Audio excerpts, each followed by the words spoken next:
Okay, maayong mudto na usab kanatong tanan Luzon, Visayas, Mindanao. Maayong mudto Philippines, maayong mudto world, maayong mudto universe. Sana na pod kita mga higala nini nga atong tulumanon sa kahanginan CNA Catechesis on Air ug ako lang gihapon kini inyong ubos nga alagad Reverendo Padre Edwin Academia Akap. Abi no adlaw no usab karon nga Martes, no? Sa 15 na kini sa bulan sa Agosto tuig 2023 ug padayon kita sa ato ang mga buhatonon ni ining kamuntuhon. Abi no kaganina mahigala na pahigayon namo ang amuag pagpahigayon sa ato ang Rayna Elena 2023, no? Alang usab sa pag-culminate namo sa among katikisem, no? Karong bulan na karong gikan sa bulan sa Hulyo hangtod karong adlaw, no, pitsa 15 o gisaulog usab namo nato karon ang kapistahan sa Mahal nga Birhen sa Asunsyon, no, ang mahimayaong pagpasaka sa atong Mahal nga Birhen Maria paingon sa langit, no? So karong adlaw ubay-ubay ang atoa diri sa ayungon, ubay-ubay ang atoa nga mga kalihukan. Solemnity of the Assumption of Mary, inga manusab ang culmination namo sa atong catechism classes ug inga manusab ang ato usab nga sa ulog sa Rayna Elena. Okay. Bino, ari kita first is ari kita sa ato ang Saint of the Day, ang atong Mama Mary, no.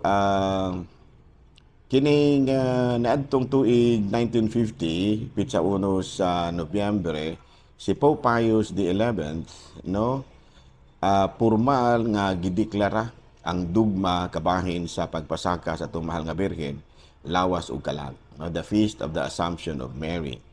Apan sa wala pa ang maong formal nga deklarasyon ni Pope Pius XII, gisaulog na, no, sa mga magtutuo kining maong kapistahan.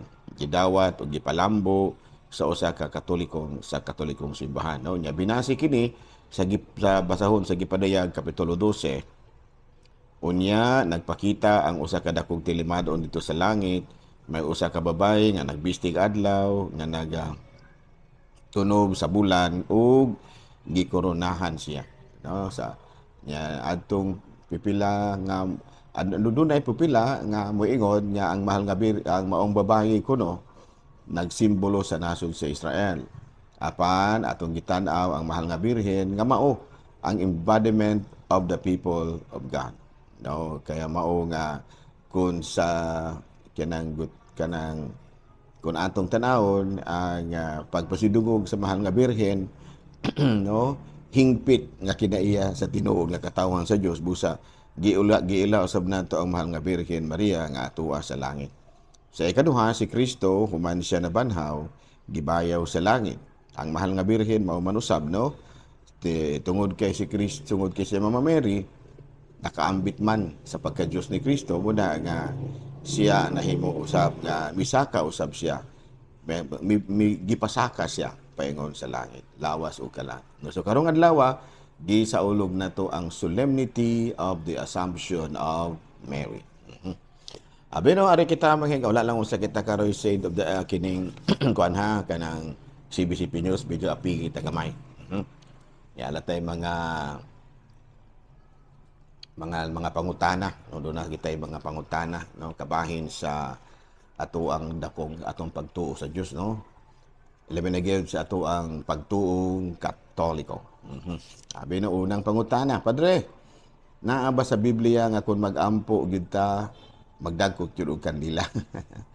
dili magid nato ingon ba nga kana bitang moingon kita nga magdagkot kita kandila. Pero kung atong basahon sa Biblia, dunay mga timailhan nga nanagkot gyud sila kandila. Nga naman, katong basahon sa Juan Kapitulo 8 versikulo 12, unya si Jesus miingon na usab kanila, ako ang kahayag sa kalibutan, ang musunod kanako makabatud sa kahayag sa kinabuhi, ug dili gayud maglakaw dinhi sa kangiti.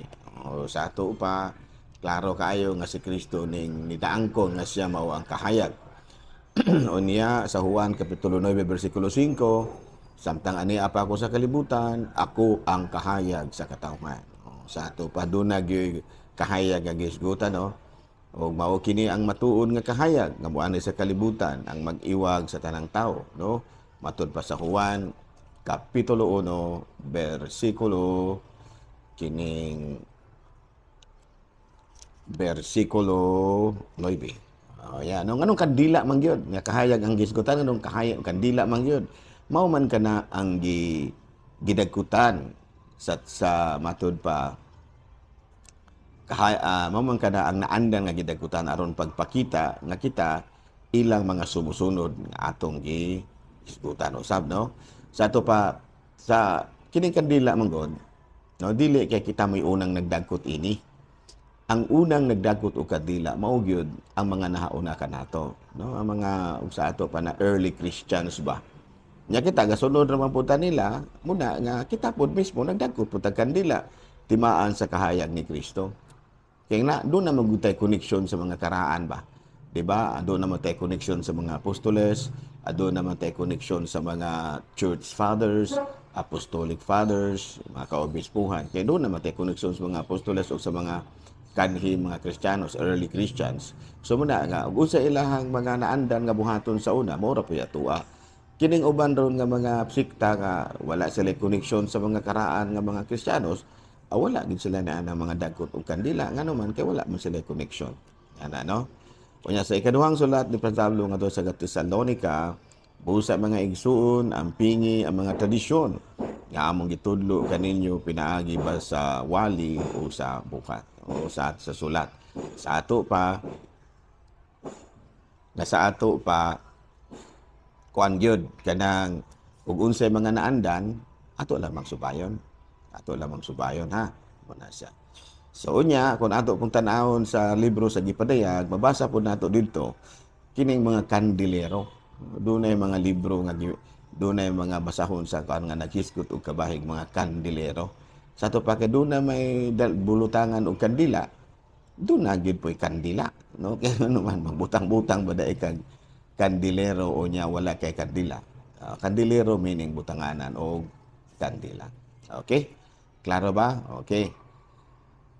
Okay, aray kita sa laing pangutana. Pwede na ba sa Biblia ang pagsaulog og fiesta?